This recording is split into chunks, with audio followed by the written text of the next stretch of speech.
Situs Global Initiative on Sharing All Influenza Data (GISAID), lembaga independen yang secara rutin melaporkan varian-varian virus termasuk COVID-19, mencatat per Minggu 26 Desember 2021 ada 30 kasus Omikron di Indonesia. Kementerian Kesehatan membenarkan penambahan kasus varian Omikron ini yang berasal dari pelaku perjalanan luar negeri. Menteri Kesehatan Budi Gunadi Sadikin menyebut efikasi vaksin COVID-19 terhadap virus corona varian Omikron menurun dibanding varian lain. Selain itu, ada kemungkinan orang yang sudah divaksinasi tetap bisa terjangkit varian Omikron. Juga sudah terbukti sekarang bahwa kemampuan netralisasi virus pasca infeksi dan imunisasi menurun terhadap Omikron dibandingkan varian lain.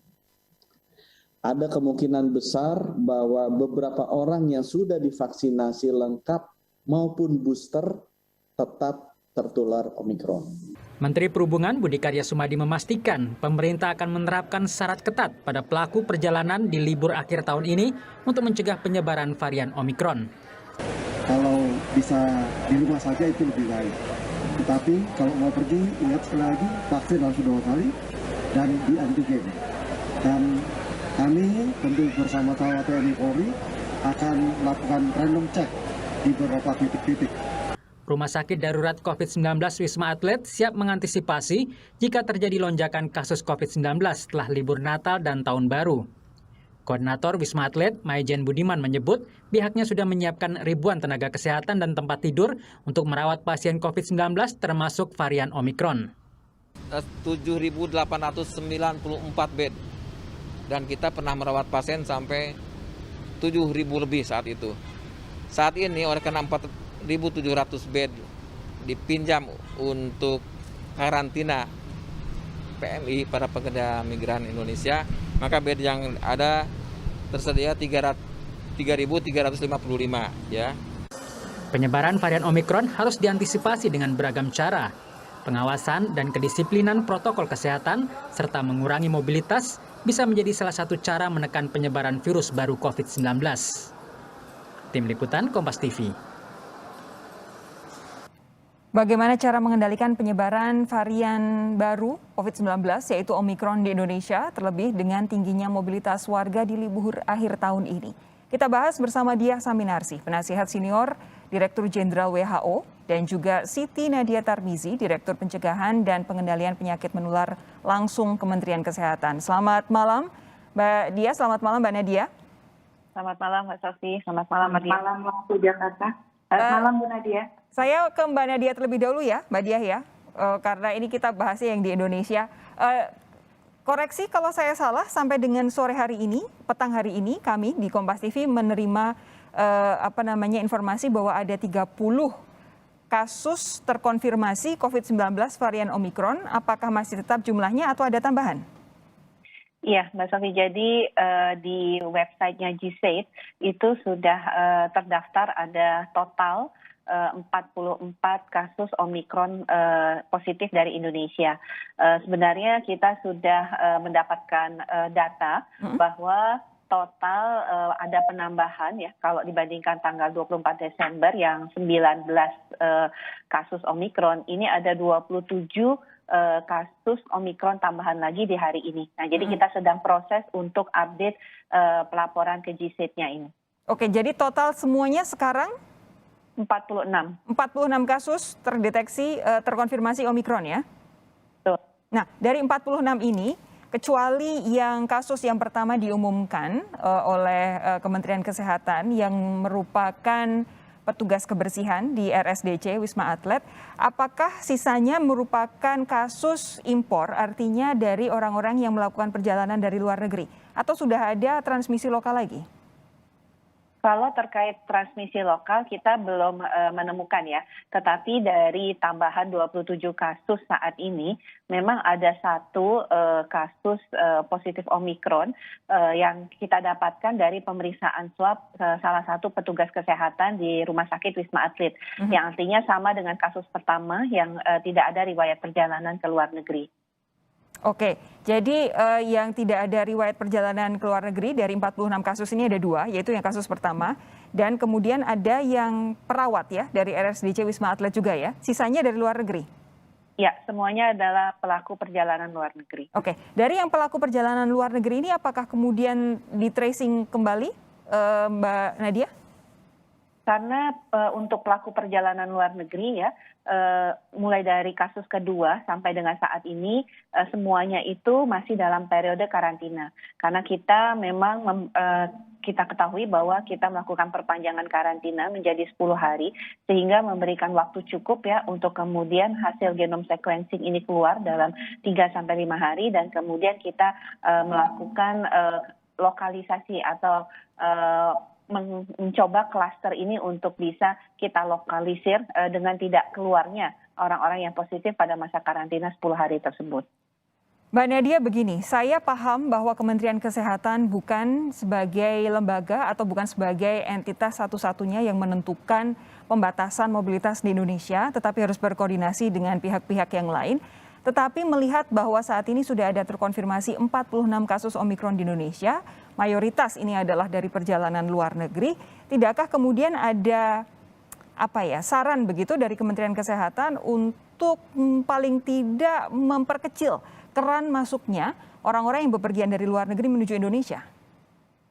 Ya, yang pertama adalah perubahan karantina 10 hari itu juga merupakan salah satu masukan dari sektor kesehatan ya. Yang kemudian kedua adalah khusus untuk PMI yang saat ini sudah ada penambahan lagi ya, 13 negara yang WNA-nya untuk dilarang masuk ya. Dan tambahan baru ini termasuk negara Inggris, Norwegia, dan Denmark ya. Tapi kita mengeluarkan negara Hong Kong.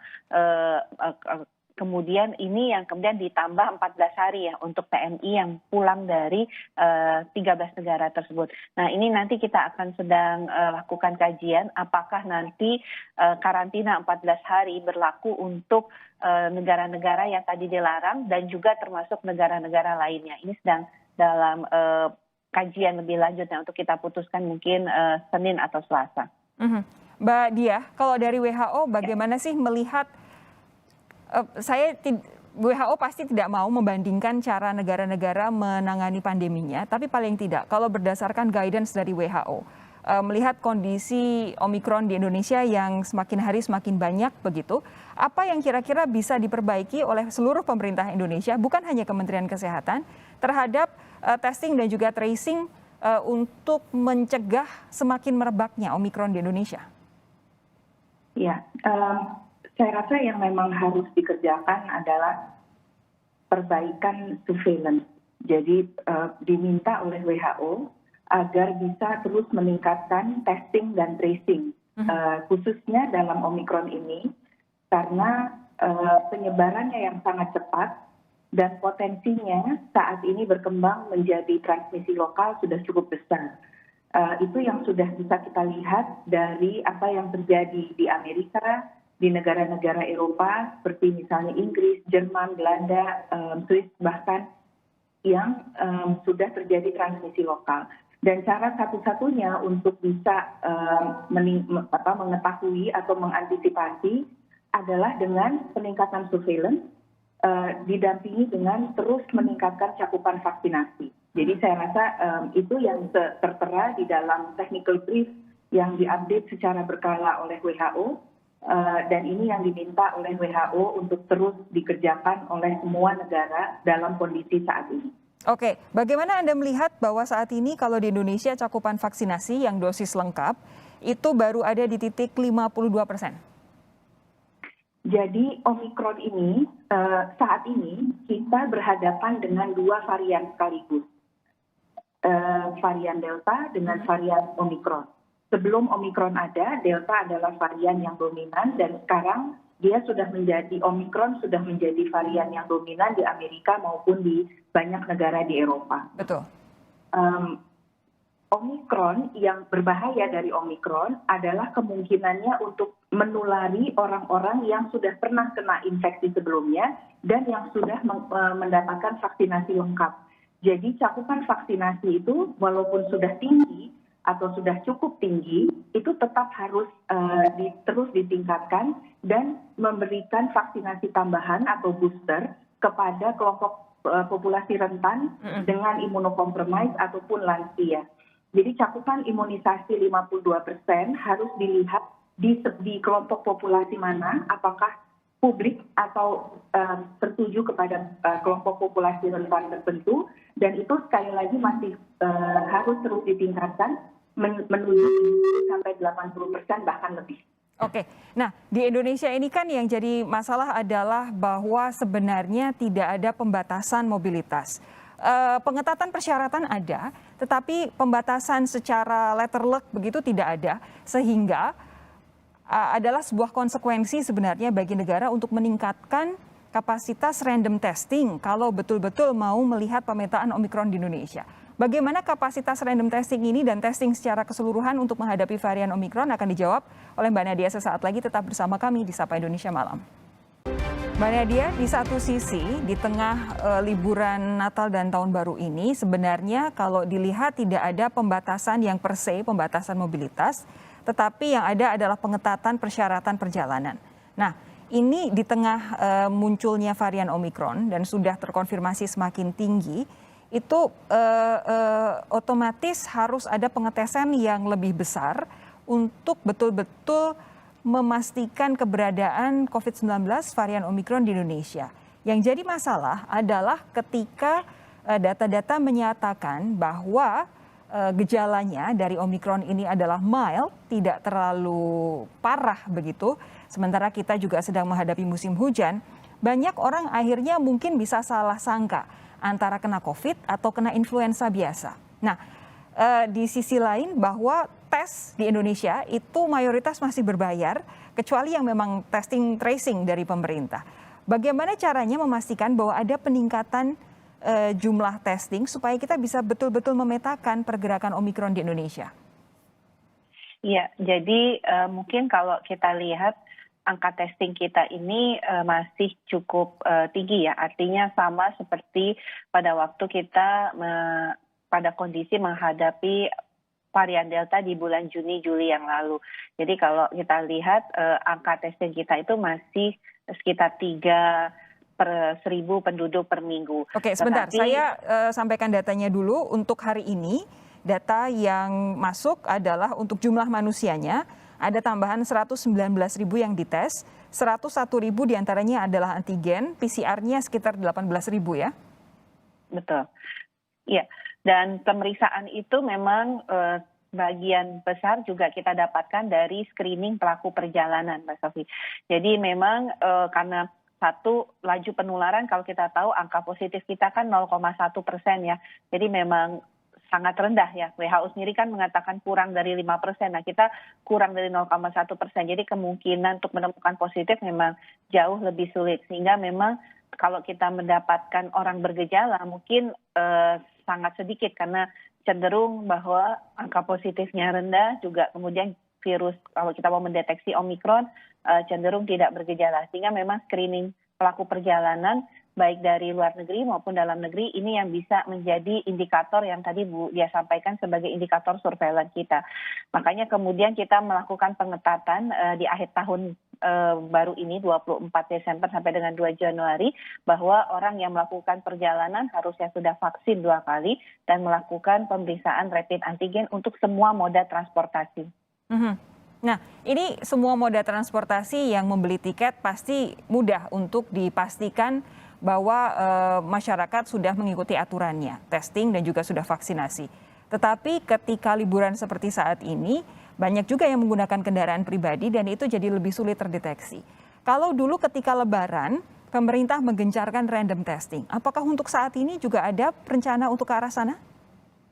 Terkait tentang pemeriksaan untuk protokol kesehatan ya, artinya ini sebenarnya kita bersama Polri sudah membuat pos-pos Nataru ya, kita sebut sebagai operasi lilin, di mana termasuk penerapan ganjil genap di pintu tol, di jalan tol, kemudian di beberapa pintu tol itu dilakukan random check juga untuk pemeriksaan antigen dan juga vaksinasi.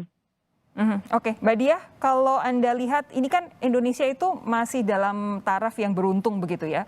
Kita hasil positivity rate masih sangat rendah saat ini. penambahan kasus juga masih sangat rendah, sehingga sebenarnya ada buffer waktu untuk mengejar supaya jangan sampai terjadi seperti negara-negara lain, salah satunya di Amerika Serikat begitu. Tapi menurut Anda, apa yang harus kita waspadai?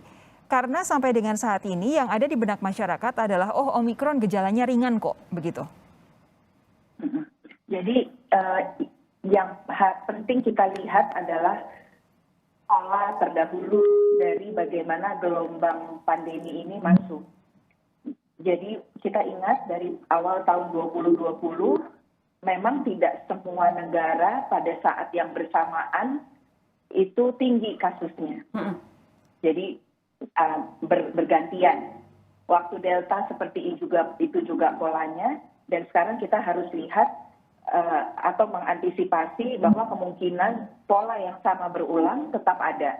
Jadi tinggi di sebuah kawasan, di sebuah negara bisa jadi akan beberapa waktu kemudian sampai ke kawasan yang berbeda.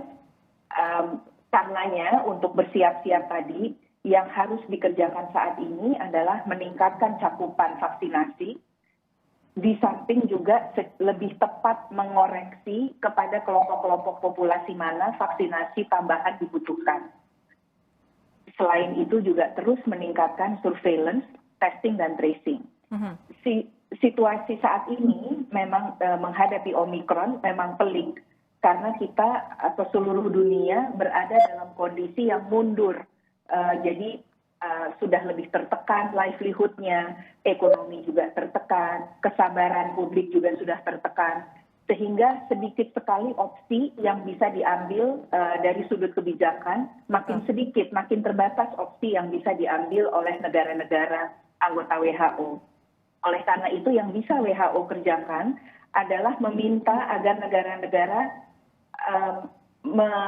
berperan melawan inequity, jadi vaksin diberikan secara adil dan merata, dan kedua tidak meremehkan bahwa ini adalah gejala yang ringan, karena masih sangat dini untuk kita sampai pada kesimpulan tersebut, terlebih karena surveillance, testing, dan tracing masih perlu ditingkatkan, apakah itu melalui random check, ataukah itu melalui pelaku perjalanan, atau memang ada sengaja untuk mendesain testing massal di kantong-kantong yang populasi penduduknya padat.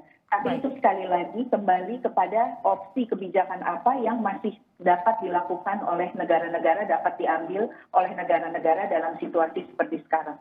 Memang yang harus jadi catatan adalah bahwa Omikron ini penularannya sangat lebih tinggi dibandingkan Delta. Kalaupun gejalanya ringan dan fatality rate-nya rendah, kalau jumlah orang yang terinfeksi tinggi, angka aktual dari orang yang sakit pun juga akan tinggi, dan ini yang harus kita waspadai bersama-sama. Mbak Diah, Mbak Nadia, dan akan membebani fasilitas kesehatan. Jumlah orang yang sakit dalam jumlah yang banyak dalam waktu yang bersamaan pasti akan menambah beban fasilitas kesehatan. Itu dia yang harus kita perhatikan. Terima kasih Mbak Diah dan juga Mbak Nadia sudah bergabung malam hari ini di Sapa Indonesia Malam. Sehat terus. Semoga nanti ada langkah yang lebih signifikan lagi dari pemerintah untuk memastikan penyebaran Omikron ini terkendali. Terima kasih, selamat malam.